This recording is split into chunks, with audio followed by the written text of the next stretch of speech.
what's next is trying to get these guys to get to the ball and play well on defense.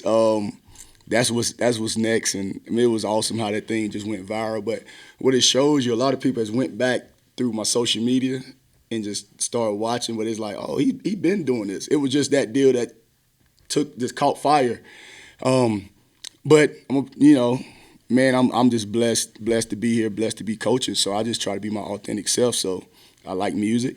You may see me singing, rapping, dancing with my kids, jumping in the pool with my kids, going paintball with the players, going dodgeball. That's who I am. So it wasn't like this one deal that just out of nowhere. So it was cool. It was cool. So Marcus was in here just a couple of days ago and said that linebacker is basically the deepest unit on defense. I want to get your thoughts on that, and then the different body types. You're really working a lot of different other guys in at linebacker too. Yes.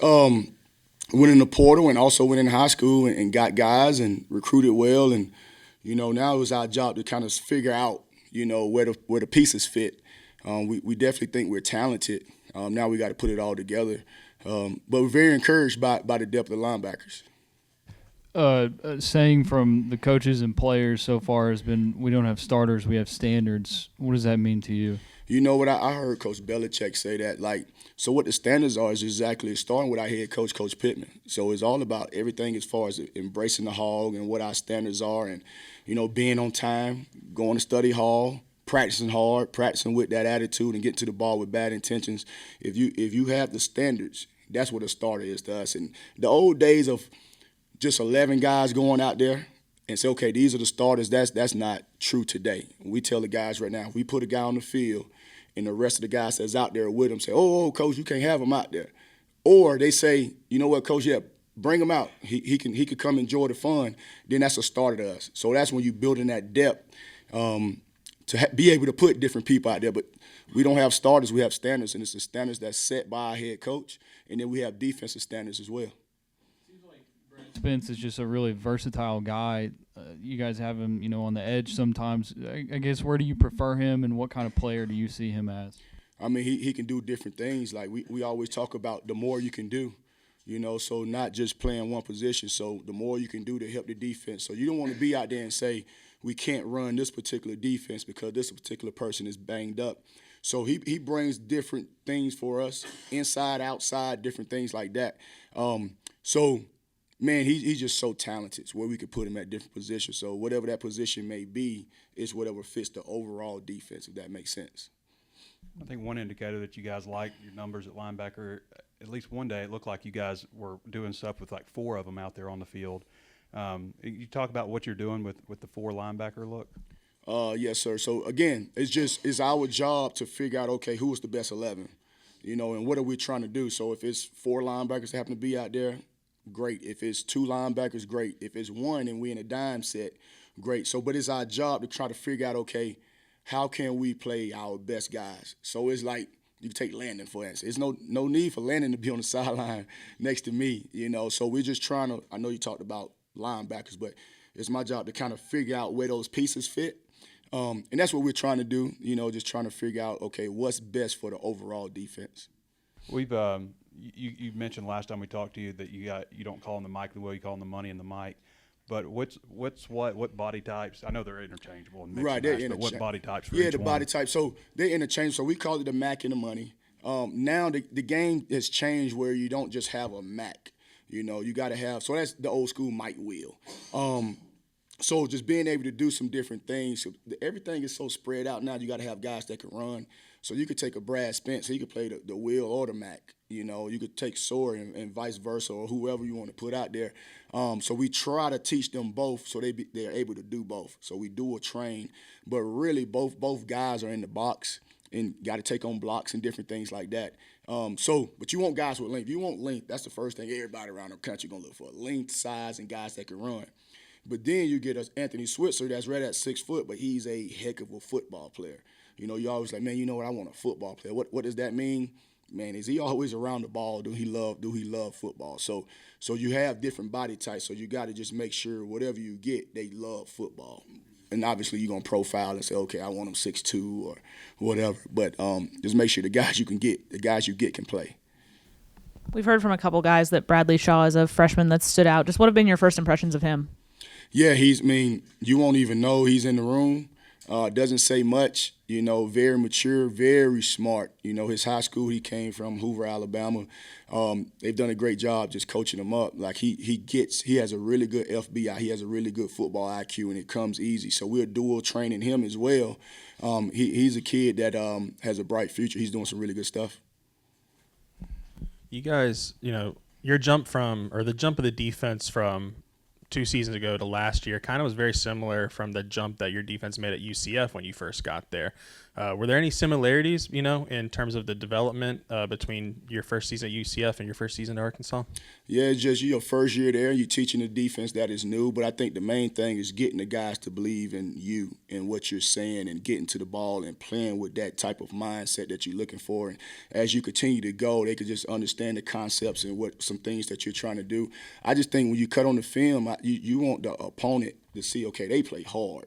You want the fans to see, okay, they play hard. And that's our job to do that. Now, we got to coach them, right? So I always tell them before we even go out on the field, every mistake that you make belongs to me except your effort and stupid penalties and you being tough, right? So if you mess up in the game, I didn't coach it right.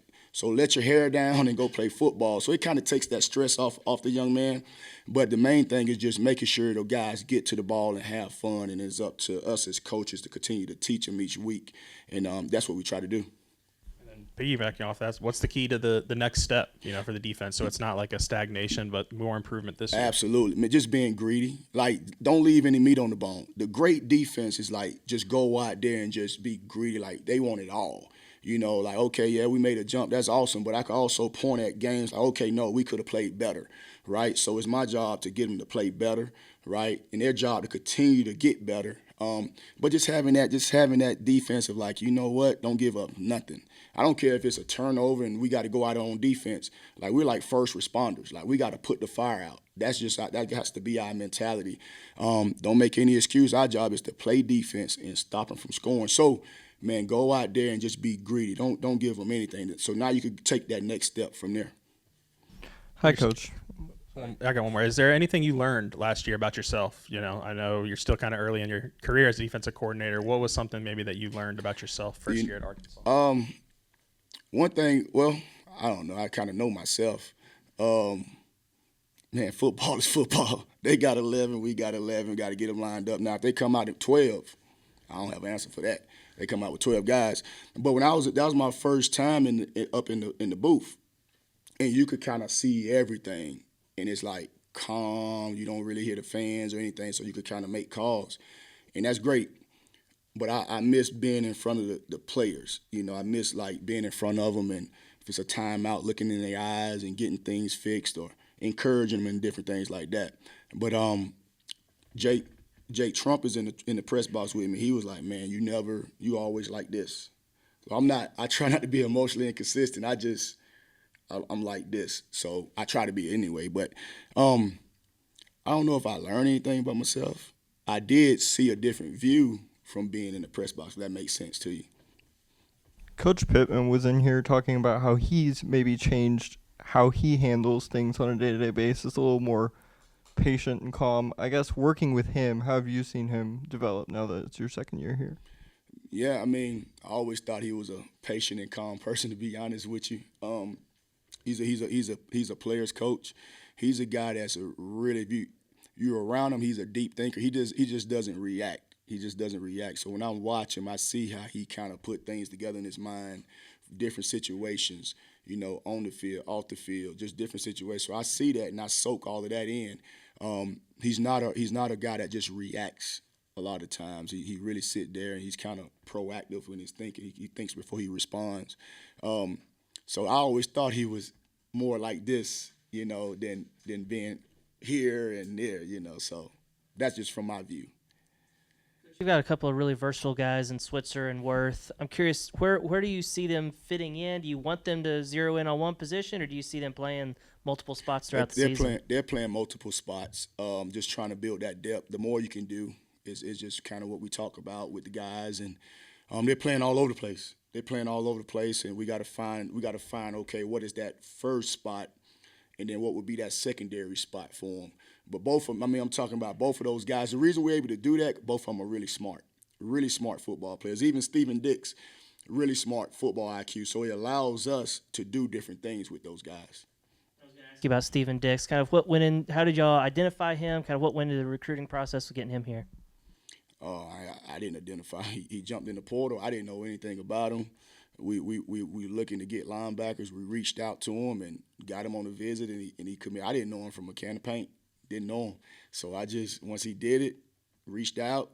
He had some other visits set, and you know how I go, okay, we got to get him first. Because a lot of times if you don't get him first, you won't get him at all.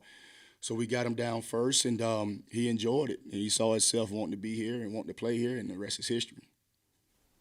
Yeah, he's a guy that was very productive, I guess, at Marshall last year. What do you like about his game? You know what? He's strong. He is that Mac backer in the middle that commands and get people set. Very, very smart. Really good football IQ. You know, he's that plugger. Really good kid diagnosed in the box. You know, and when you see him, I don't know if y'all saw him. I mean, he looks like a linebacker. Like he's put together, like a created player out there. So that's what he looks like. But very smart, quiet, but he asks the right questions. And he can run. He can run straight line. That's the one thing people don't know now. He can run. So I'm glad we got him. How would you say Sorrels progressed from when you got him? Obviously came from a big time program at Georgia. Is he ready to kind of be your lead guy there, you think? We're a big time program here too, by the way. But so when he came in the spring, so I've been knowing Sorry for a long time. I recruited him in high school and all that. When he jumped in the portal, Glenn Schumann is a good friend of mine. He's a defensive coordinator over there. I called him about him. He helped me with him, and he didn't want to lose him, but it got to a point the kid, he was like, okay, I need to go somewhere else. And Glenn was like, nah, he's unbelievable player, unbelievable person. So he's been awesome. So humble. Like he said all the time, like, man, I'm so happy to be here. Like he's happy. But watching him progress from the spring to now is just he's taking another step, another leap, because now he's understanding the defense. In the spring, he's just running around playing football. Now he's understanding why we're calling different things, and he's been a good get for us. Well, more about the ends, if that's okay. Just obviously, we know Landon; he's big time. How do you feel about the ends as a group? And then I guess I want to make sure I say Junkish. I know he was out, but he's been back. Kind of how's he fitting in? Yeah, Anton, he just got back a couple of days ago, and we're glad we got him. And then Nico Davier is doing a great job. So we got some guys, and then you got Quincy Rose as well. That's very talented, very talented. He's going into his second year. So we have ends, and they're watching Landon, and they're watching what he. One thing about Landon, he leads by example, and the guys are able to watch how he leads and go about his practice, and he practices hard, and so we definitely feel good about our defensive ends. Coach, Larry Ward, you don't see a lot of 6'4", 224 in the slot. Right. Covering receivers, slot receivers, having to take on blockers, tackle running backs. Just what about him in that role makes him a good fit? Just length. I think when guys are throwing, just having that length it really throws offenses out. When you got like a 6'5" guy that's 225 out there, he has a 41-inch vertical and a 10-9 broad, or just some freakish numbers, So he gives us that flexibility out there, and he can do some different things for us. And he's another one that's like that Swiss Army knife. We got to figure out where he's at and what role he's going to play. But he's been a really good addition for us as well. Those are elite numbers for a wide receiver or cornerback. Right. What were your thoughts when you saw out of summer testing that he was putting those numbers up? Yeah, go Hogs. He's with us. When we saw it, I was like, yeah, that's because we knew like he had some crazy triple jump or hurdle times and all of that coming out of high school. And then when he did the broad jump and then he did the vertical, it's like, okay, that's different. That's different right there. But again, we got to just figure out right where he fits and everything. And he's another one now. Football comes easy to him. Like he gets it. He has a really good football IQ. Different are teams now than 5 years ago when you were relying on freshmen and you can just create a veteran team. It just seems like it's just so much more balanced across the conference and the nation. Yes, because you can go in the portal and get guys. The only thing about the portal, you just don't know what you're getting unless you got a prior relationship, recruiting them out of high school or something like that. So that's the give and take of the portal. we just been blessed to go in and get good players and get good people. You know, that's the main thing. Like when we were going in, we made a decision as a staff. Okay, he can play, but what kind of person is he? You know, so that was really a target for us as well. And the guys that we brought in has been a great addition. Men, you know, just their character and how they carry themselves. And obviously they wouldn't be if we didn't think they could play football. But just the type of men they are was a great addition for us. You mentioned that you like being on the sidelines, looking at the players during the game. How will that change with the iPods? I mean, will that change how you coach? No, sir. So with us having, I think we get 8 total, and we'll have 4 on the field, 4 upstairs. What it does is it allows you got to make a decision. Do you even need your full-time guys upstairs because you got the iPad? And now the analysts and GAs can coach. They just changed those rules. So you got to kind of figure out how you want to have your coaches. But what we'll do, we'll definitely use the iPads. A lot of times you say, hey, where did the ball hit? Well, such and such was out of their gap. Was it a D lineman? Was it a linebacker? Like, what was the fit? And everybody would say, oh, it was a D lineman. Then you get in on Sundays, like, it wasn't a D lineman, it was a linebacker. So the iPads will allow us to fix it, like, right away. And so same thing with offense. They'll see what we are in and say, okay, they're running this, so we need to run this play or that play. So it's gonna be some give and take with it, but it'll allow us to fix whatever issue it is on the field. Makes facing a Bobby Petrino offense difficult, and how does that help you guys? We know, man, Coach Petrino is a great offensive mind. So he gives you so many different formations, so many different personnels, so many different plays and different things. If he see one thing, he got an answer for this. He got an answer, like, he has answers for everything that we give him. So it's been good for us to go against that. Like, I mean, he's really good. He's really good at calling plays, really good at giving his best players, putting them in positions to make plays.